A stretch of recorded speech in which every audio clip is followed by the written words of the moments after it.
Eu imagino que todo mundo tenha uma boa história para contar a respeito do tema da série deste mês: acertar depois de ter errado. Acertar depois de ter errado.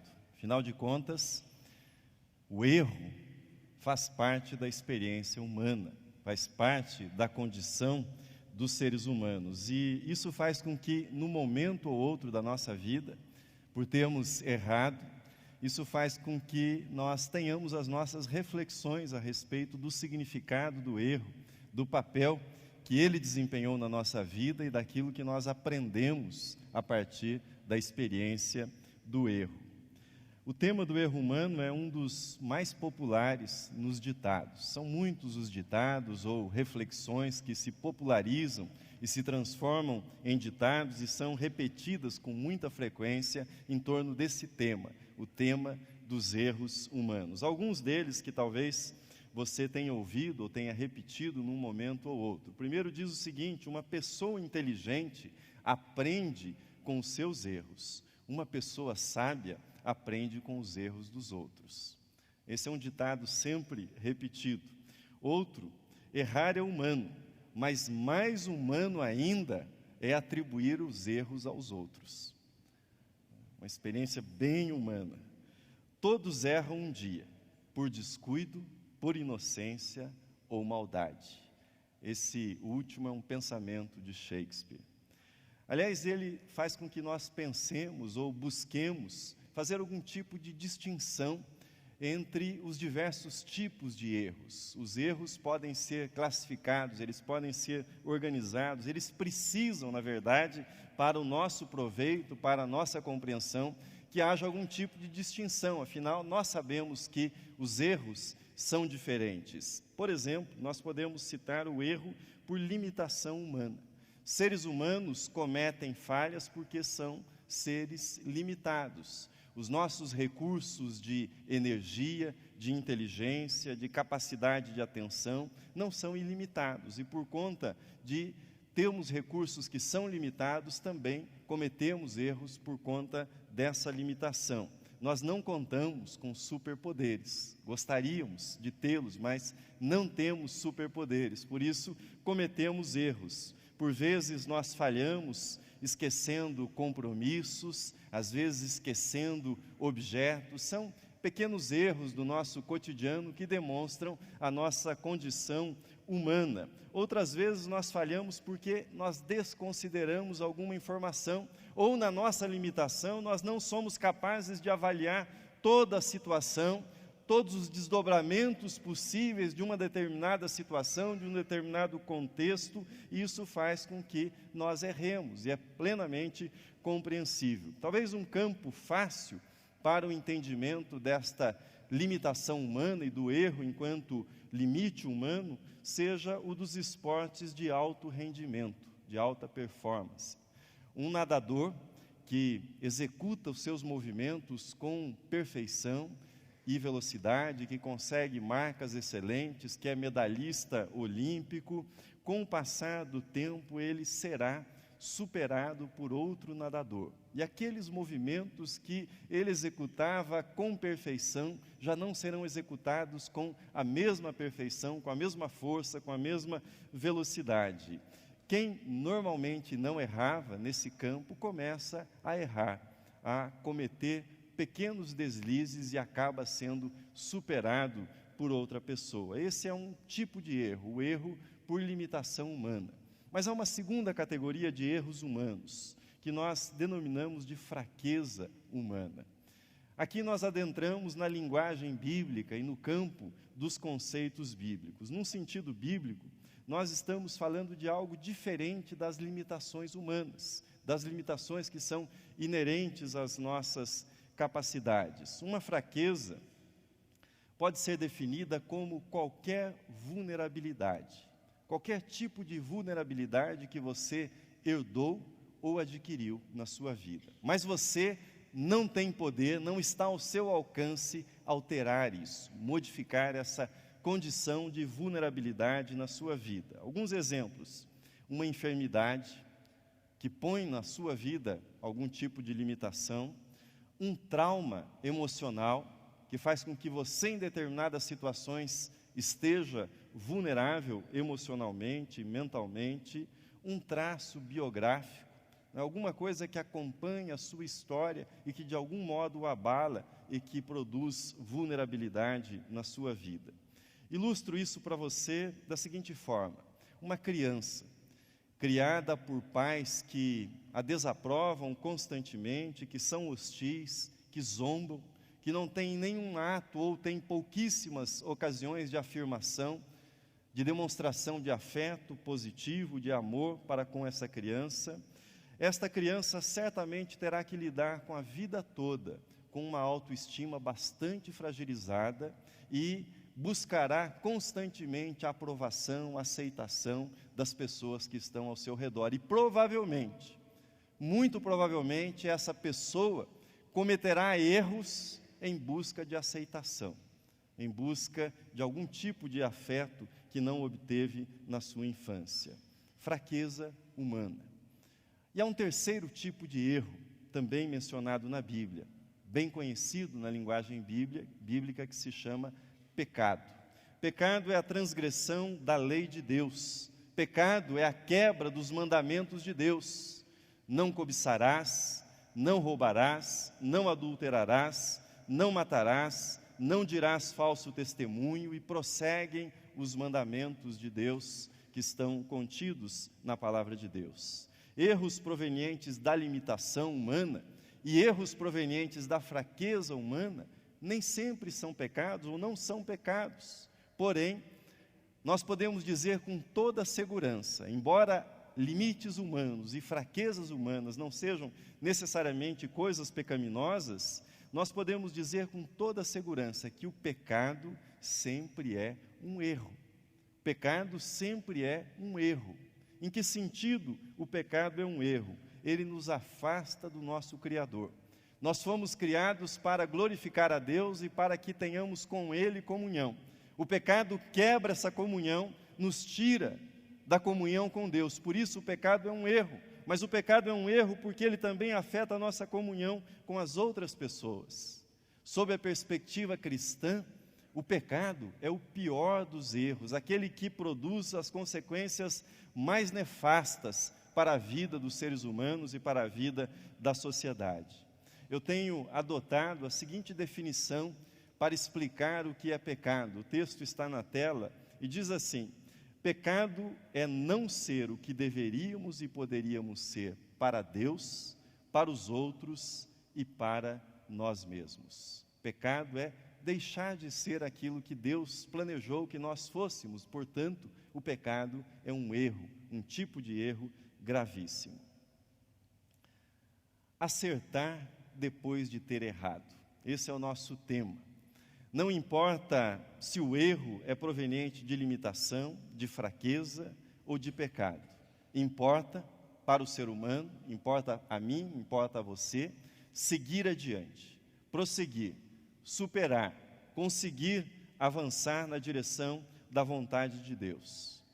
Um pastor dedicado ao ministério exclusivo do aconselhamento e da terapia, ele observou que as pessoas que o procuravam para o aconselhamento e para a terapia, não o procuravam por erros cometidos recentemente, mas geralmente o procuravam por coisas que haviam cometido, erros que haviam cometido há muitos e muitos anos. Essas pessoas tentavam lidar com esses erros e quando a situação se tornava insuportável, procuravam então a ajuda, procuravam o recurso do aconselhamento. O fato é que erros precisam ser enfrentados. Erros precisam ser tratados, pois eles têm o potencial de nos paralisar, tornam-se, usando aquela imagem dos filmes antigos, daquela bola de ferro presa ao tornozelo do prisioneiro. O erro torna-se uma espécie de bola de ferro que nós arrastamos pela vida toda, se ele não for enfrentado, se ele não for tratado e se nós não encontrarmos da parte de Deus o perdão que Deus nos oferece. Podemos e devemos aprender com os nossos erros, mas ninguém precisa carregar os seus erros pelo resto da sua vida. Ninguém precisa punir-se pelos seus erros pela vida toda. Deus nos oferece recursos para que nós aprendamos e recebamos dele o perdão. Veja o que a palavra de Deus escreve no livro de Provérbios em 2 passagens. O que encobre as suas transgressões jamais prosperará, mas o que as confessa e deixa alcançará misericórdia. Outro texto, porque 7 vezes cairá o justo e se levantará. 7 vezes cairá, 7 vezes errará e se levantará. Ou seja, haverá esperança para ele. Procurei conceituar para vocês essas diferentes modalidades do que nós chamamos de erros. Agora eu gostaria de fazer o mesmo para aquilo que nós chamaremos nessa série de acerto. Afinal de contas, o que é acertar? O que é acertar depois de ter errado? Acerto nesta série poderá significar e terá os seguintes sentidos. Por exemplo, superar. Imagine um aluno reprovado num exame. E a esse aluno é oferecida a oportunidade de no próximo mês ou no próximo ano repetir o exame. Ele poderá estudar, refazer o exame e conseguir a aprovação que tanto busca. Isso será uma superação. O mesmo pode ocorrer no campo esportivo, no campo artístico, e nós temos inúmeras histórias de pessoas que conseguiram superar as suas falhas iniciais e obtiveram grande êxito. Mas também acertar pode ter o sentido de reparar algum erro, a reparação. Na Bíblia, o grande exemplo de reparação é Zaqueu.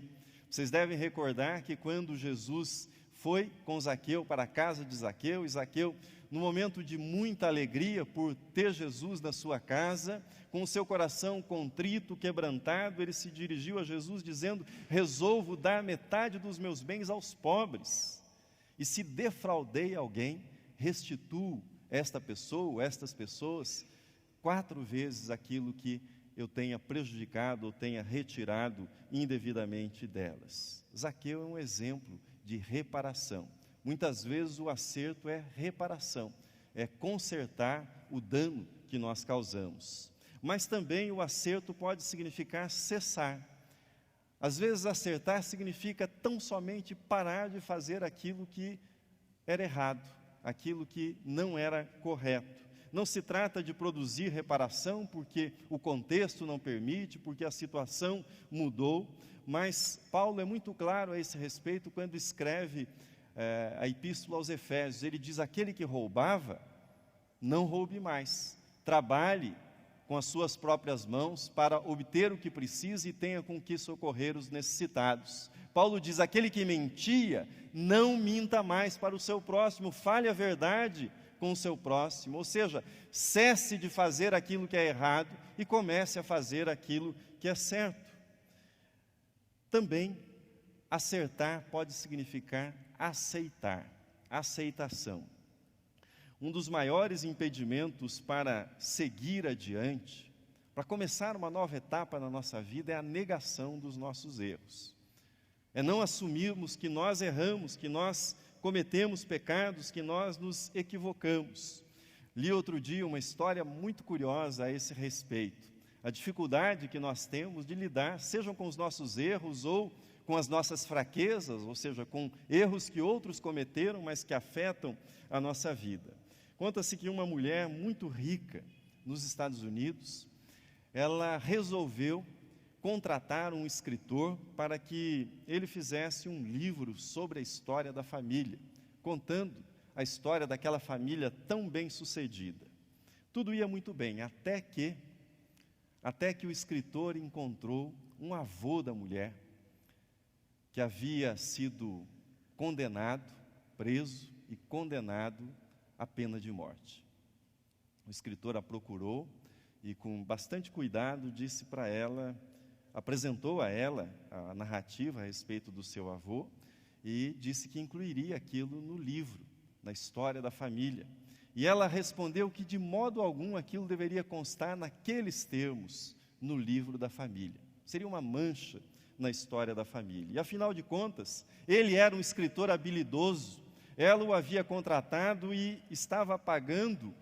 o estava pagando a peso de ouro. Ele que encontrasse uma solução de mencionar isso sem manchar o nome da família. Pois bem, veja a redação que esse episódio familiar recebeu. O texto está na tela. Um dos avós dela ocupou a cadeira de aplicação de eletricidade em uma das mais importantes instituições dos Estados Unidos. Ele era muito apegado a essa posição e praticamente morreu nela.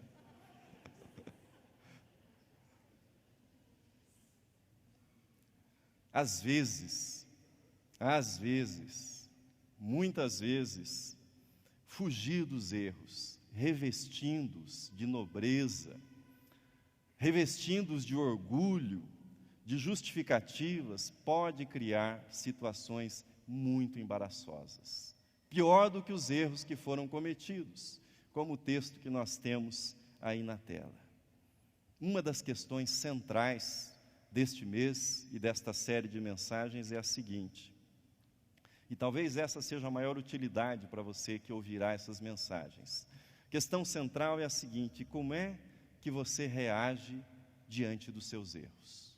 Quais são as suas reações? Como você tem reagido diante dos seus erros? É possível reagir com teimosia, apegando-se ainda mais aos erros e à defesa deles? É possível agir com vergonha, buscando fugir do mundo, fugir de todos? É possível agir com orgulho e culpar os outros pelos erros que nós cometemos? É possível ter a vida paralisada, dominada pela angústia por conta dos erros cometidos e não enfrentados de modo correto, de modo adequado? A pergunta é: qual tem sido a sua reação diante dos erros que você cometeu?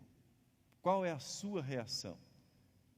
Como você tem respondido a esses erros? Você tem aprendido alguma coisa com eles? Você tem cometido os mesmos erros que você disse que não cometeria, que você iria mudá-los? Você tem refletido sobre isso? Que atitude você tem tomado em relação a isso? Termino a nossa meditação. Você já deve ter visto fotos e filmes, não é, do famoso garimpo de Serra Pelada. Se você não tiver nenhum conhecimento do que aquelas imagens tratam, dificilmente uma pessoa que não saiba previamente do que se trata, faria a aposta de que ali, aqueles homens enlameados, carregando sacos de barro, de terra nas costas, que aqueles homens encontrariam algum tipo de ouro, extrairiam daquela lama toda alguma coisa preciosa. O grande desafio do cristão é justamente este: garimpar em meio à lama, em meio à sujeira dos erros cometidos, alguma preciosidade, alguma coisa de valor. Será que há algo de valor? Há. Nós, ao garimparmos na lama dos nossos erros, nós descobrimos que erros nas mãos de Deus podem ser usados para o nosso crescimento, para o nosso amadurecimento, para o nosso aprendizado. Mais do que isso, além de obtermos uma visão realista a nosso respeito, ou seja, quem nós somos, nós obtemos, sobretudo, uma revelação extraordinária de quem é Deus e da grandiosidade do amor de Deus por nós.